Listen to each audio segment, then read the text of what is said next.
या देवी सर्वभूतेषु बुद्धिरूपेण संस्थिता नमस्तस्यै नमस्तस्यै नमस्तस्यै नमो नमः। जय माता दी। आप सभी का दिन शुभ हो और माता रानी की कृपा आप सभी पर बनी रहे। आज माता रानी की कृपा से हम सभी दुर्गा सप्तशती का अध्याय 9 और 10 सुनेंगे। इन अध्यायों में माँ दुर्गा के दिव्य रूप, उनकी अनंत शक्ति और भक्तों पर उनकी कृपा का विस्तृत वर्णन किया गया है। नवम अध्याय में निशुंभ वध का वर्णन किया गया है। मैं अर्धनारीश्वर के श्री विग्रह की निरंतर शरण लेती हूँ। उसका वर्ण बंदूक पुष्प और सुवर्ण के समान रक्त पीत मिश्रित है। वह अपनी भुजाओं में सुंदर अक्षमाला, पाश, अंकुश और वरद मुद्रा धारण करता है। अर्धचंद्र उसका आभूषण है तथा वह 3 नेत्रों से सुशोभित है। राजा ने कहा, भगवान, आपने रक्त बीज के वध से संबंध रखने वाला देवी चरित्र का यह अद्भुत महात्म्य मुझे बतलाया। अब रक्त बीज के मारे जाने पर अत्यंत क्रोध में भरे हुए शुंभ और निशुंभ ने जो कर्म किया उसे मैं सुनना चाहता हूँ। ऋषि कहते हैं, राजन, युद्ध में रक्त बीज तथा अन्य दैत्यों के मारे जाने पर शुंभ और अशुंभ के क्रोध की सीमा न रही। अपनी विशाल सेना इस प्रकार मारी जाती देख निशुंभ अमरस में भरकर देवी की ओर दौड़ा। उसके साथ असुरों की प्रधान सेना थी। उसके आगे पीछे तथा पार्श्व भाग में बड़े बड़े असुर थे, जो क्रोध से ओट चबाते हुए देवी को मार डालने आए थे। महापराक्रमी शुंभ भी अपनी सेना के साथ मातृगणों से युद्ध करके क्रोधवश चंडिका को मारने के लिए आ पहुंचा। तब देवी के साथ शुंभ और निशुंभ का घोर संग्राम छिड़ गया। वे दोनों दैत्य मेघों की भांति बाणों की भयंकर वृष्टि कर रहे थे। उन दोनों के चलाए हुए बाणों को चंडिका ने अपने बाणों के समूह से तुरंत काट डाला और शस्त्र समूहों की वर्षा करके उन दोनों दैत्यपतियों के अंगों में भी चोट पहुंचाई।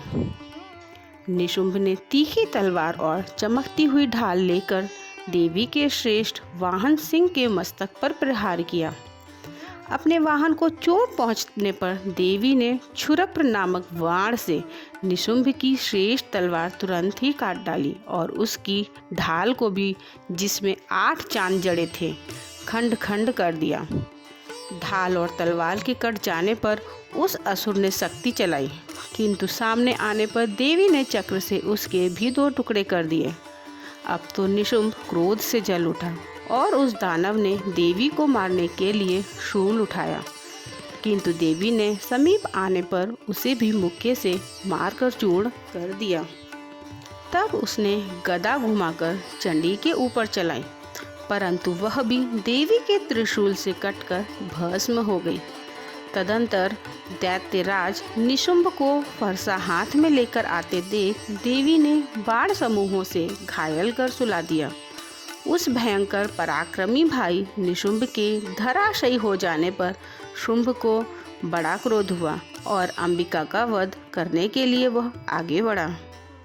रथ पर बैठे बैठे ही उत्तम आयुधों से सुशोभित अपनी बड़ी बड़ी 8 अनुपम भुजाओं से समूचे आकाश को ढककर वह अद्भुत शोभा पाने लगा। उसे आते देख देवी ने शंख बजाया और धनुष की प्रत्यंचा का भी अत्यंत दुस्साहस शब्द किया। साथ ही अपने घंटे के शब्द से जो समस्त दैनिकों का तेज नष्ट करने वाला था, समुद्र दिशाओं को व्याप्त कर दिया। तदंतर सिंह ने भी अपनी दहाड़ से, जिसे सुनकर बड़े बड़े गजराजों का महान मद दूर हो जाता था, आकाश, पृथ्वी और 10 दिशाओं को गुंजा दिया। फिर काली ने आकाश में उछलकर अपने सभी हाथों से पृथ्वी पर आघात किया। उससे ऐसा भयंकर शब्द हुआ जिससे पहले के सभी शब्द शांत हो गए। तत्पश्चात शिवदूती ने दैत्यों के लिए अमंगलजनक अट्टहास किया। इन शब्दों को सुनकर समस्त असुर धर्रा उठे, किंतु शुंभ को बड़ा क्रोध हुआ। उस समय देवी ने जब शुंभ को लक्ष्य करके कहा, ओ दुरात्मन, खड़ा रहे, तभी आकाश में खड़े हुए देवता बोल उठे, जय हो, जय हो। शुंभ ने वहां आकर ज्वालाओं से युक्त अत्यंत भयानक शक्ति चलाई। अग्निमय पर्वत के समान आती हुई उस शक्ति को देवी ने बड़े भारी लूके से दूर हटा दिया। उस समय शुंभ के सिंहनाद से तीनों लोग गूंज उठे। राजन, उसकी प्रतिध्वनि से वज्रपात के समान भयानक शब्द हुआ, जिससे अन्य सब शब्दों को जीत लिया। शुंभ के चलाए हुए बाणों के देवी ने और देवी के चलाए हुए बाणों के शुंभ ने अपने भयंकर बाणों द्वारा सैकड़ों और हजारों टुकड़े कर दिए। तब क्रोध में भरी हुई चंडिका ने शुंभ को शूल से मारा। उसके आघात से मूर्छित हो वह पृथ्वी पर गिर पड़ा। इतने में ही निशुंभ को चेतना हुई और उसने धनुष हाथ में लेकर बाणों द्वारा देवी, काली तथा सिंह को घायल कर डाला। फिर उस दैत्यराज ने 10,000 बाहें बनाकर चक्रों के प्रहार से चंडिका को आच्छादित कर दिया। तब दुर्गम पीड़ा का नाश करने वाली भगवती दुर्गा ने कुपित होकर अपने बाणों से उन चक्रों तथा बाणों को काट गिराया। यह देख निशुंभ दैत्य सेना के साथ चंडिका का वध करने के लिए हाथ में गदा ले बड़े वेग से दौड़ा। उसके आते ही चंडी ने तीखी धार वाली तलवार से उसकी गदा को शीघ्र ही काट डाला। तब उसने शूल हाथ में ले लिया। देवताओं को पीड़ा देने वाले निशुंभ को शूल हाथ में लिए आता देख चंडिका ने वेग से चलाए हुए अपने शूल से उसकी छाती छेद डाली। शूल से विदीर्ण हो जाने पर उसकी छाती से एक दूसरा महाबली एवं पराक्रमी पुरुष खड़ी रह कहता हुआ निकला।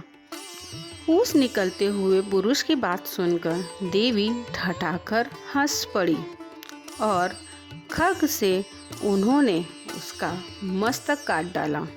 फिर तो वह पृथ्वी पर गिर पड़ा। तदंतर सिंह अपनी दाढ़ों से असुरों की गर्दन कुचलकर खाने लगा। यह बड़ा भयंकर दृश्य था। उधर काली तथा शिवदूती ने भी अन्याय दैत्यों का भक्षण आरंभ किया। कौमारी की शक्ति से विदीर्ण होकर कितने ही महादैत्य नष्ट हो गए। ब्रह्माणी के मंत्रपूत जल से निस्तेज होकर कितने ही भाग खड़े हुए। कितने ही दैत्य माहेश्वरी के त्रिशूल से छिन्न भिन्न हो धराशायी हो गए। वाराही के थुथुन्स के आघात से कितनों का पृथ्वी पर कचूमर निकल गया। वैष्णवी ने भी अपने चक्र से दानवों के टुकड़े टुकड़े कर डाले। इंद्र के हाथ से छूटे हुए वज्र से भी कितने ही प्राणों से हाथ धो बैठे।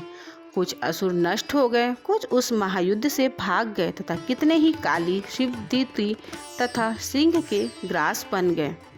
इस प्रकार श्री मार्कंडेय पुराण में सावर्णिक मनवंतर की कथा के अंतर्गत देवीय महात्म्य में निशुंभ वध नामक 9वां अध्याय पूरा हुआ। जय माता दी। अब हम सुनेंगे 10वां अध्याय।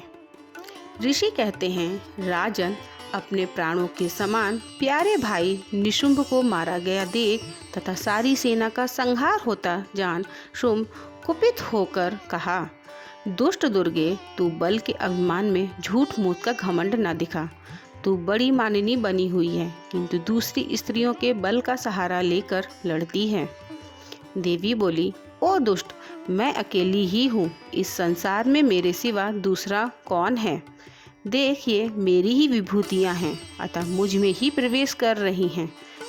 तदंतर ब्रह्माणी आदि समस्त देवियाँ अंबिका देवी के शरीर में लीन हो गईं। उस समय केवल अंबिका देवी ही रह गईं। देवी बोली, मैं अपनी ऐश्वर्य शक्ति से अनेक रूपों में यहाँ उपस्थित हुई थी। यह सब रूपों को मैंने समेट लिया। अब अकेली ही युद्ध में खड़ी हूँ, तुम भी स्थिर हो जाओ। ऋषि कहते हैं, तदंतर देवी और शुंभ दोनों में सब देवताओं तथा दानवों के देखते देखते भयंकर युद्ध छिड़ गया। बाणों की वर्षा तथा तीखे शस्त्रों एवं दारुण अस्त्रों के प्रहार के कारण उन दोनों का युद्ध सब लोगों के लिए बड़ा भयानक प्रतीत हुआ। उस समय अंबिका देवी ने जो सैकड़ों देव अस्त्र छोड़े, उन्हें दैत्यराज शुंभ ने उनके निवारक अस्त्रों द्वारा काट डाला। इसी प्रकार शुंभ ने भी जो दिव्य अस्त्र चलाए, उन्हें परमेश्वरी ने हुंकार शब्द के उच्चारण आदि द्वारा खिलवाड़ में ही नष्ट कर डाला। तब उस असुर ने सैकड़ों बाणों से देवी को आच्छादित किया। यह देख क्रोध में भरी हुई उन देवी ने भी बाण मारकर उसका धनुष काट डाला। धनुष कट जाने पर फिर दैत्यराज ने शक्ति हाथ में ली, किंतु देवी ने चक्र से उसके हाथ की शक्ति को भी काट गिराया। इसके पश्चात दैत्यों के स्वामी शुंभ ने 100 चांद वाली चमकती हुई ढाल और तलवार हाथ में ले उस समय देवी पर धावा किया। उसके आते ही चंडिका ने अपने धनुष से छोड़े हुए तीखे बाणों द्वारा उसकी सूर्य किरणों के समान उज्ज्वल ढाल और तलवार को तुरंत काट दिया। फिर उस दैत्य के घोड़े और सारथी मारे गए। धनुष तो पहले ही कट चुका था। अब उसने अंबिका को मारने के लिए उद्धत हो भयंकर मुद्र हाथ में लिया। उसे आते देख देवी ने अपने तीक्ष्ण बाणों से उसका मुद्र भी काट डाला, जिस पर वह असुर मुक्का तान कर बड़े वेग से देवी की ओर झपटा। उस दैत्यराज ने देवी की छाती में मुक्का मारा। तब उन देवी ने भी उसकी छाती में एक चांटा जड़ दिया। देवी का थप्पड़ खाकर दैत्यराज शुंभ पृथ्वी पर गिर पड़ा, किंतु पुनः साहसपूर्वक उठकर खड़ा हो गया। फिर वह उछला और देवी के ऊपर ले जाकर आकाश में खड़ा हो गया। तब चंडिका आकाश में भी बिना किसी आधार के ही शुंभ के साथ युद्ध करने लगे। उस समय दैत्य और चंडिका आकाश में एक दूसरे से लड़ने लगे। उनका वह युद्ध पहले सिद्ध और मुनियों को विस्मय में डालने वाला हुआ। फिर अंबिका ने शुंभ के साथ बहुत देर तक युद्ध करने के पश्चात उसे उठाकर घुमाया और पृथ्वी पर पटक दिया। पटके जाने पर पृथ्वी पर आने के बाद वह दुरात्मा दैत्य पुनः चंडिका का वध करने के लिए उनकी ओर वेग से दौड़ा। तब समस्त दैत्यों के राजा शुंभ को अपनी ओर आते देख देवी ने त्रिशूल से उसकी छाती छेद कर उसे पृथ्वी पर गिरा दिया। देवी के शूल की धार से घायल होने पर उसके प्राण पखेरु उड़ गए और वह समुद्रों, द्वीपों तथा पर्वतों सहित समूची पृथ्वी को कांपता हुआ भूमि पर गिर पड़ा। तदंतर उस दुरात्मा के मारे जाने पर संपूर्ण जगत प्रसन्न एवं पूर्ण स्वस्थ हो गया तथा आकाश स्वच्छ दिखाई देने लगा। पहले जो उत्पात सूचक मेघ और उल्कापात होते थे, वो सब शांत हो गए तथा दैत्य के मारे जाने पर नदियां भी ठीक मार्ग से बहने लगीं। उस समय शुंभ की मृत्यु के बाद संपूर्ण देवताओं का हृदय हर्ष से भर गया और गंधर्व गण मधुर गीत गाने लगे। दूसरे गंधर्व बाजे बजाने लगे और अप्सराएं नाचने लगीं। पवित्र वायु बहने लगी। सूर्य की प्रभा उत्तम हो गई। अग्निशाला की बुझी हुई आग अपने आप प्रज्वलित हो उठी तथा संपूर्ण दिशाओं के भयंकर शब्द शांत हो गए। इस प्रकार श्री मार्कंडेय पुराण में सार्वजनिक मनवंतर की कथा के अंतर्गत देवी महात्म्य में शुंभ वध नामक 10वां अध्याय पूरा हुआ। जय माता दी। दोस्तों, उम्मीद करती हूँ आपको वीडियो पसंद आई होगी। वीडियो अगर पसंद आई हो तो एक लाइक करें और चैनल को सब्सक्राइब करना बिल्कुल ना भूलें। कमेंट बॉक्स में जय माता दी लिखें। मिलते हैं अगले वीडियो में नए अध्याय के साथ। धन्यवाद।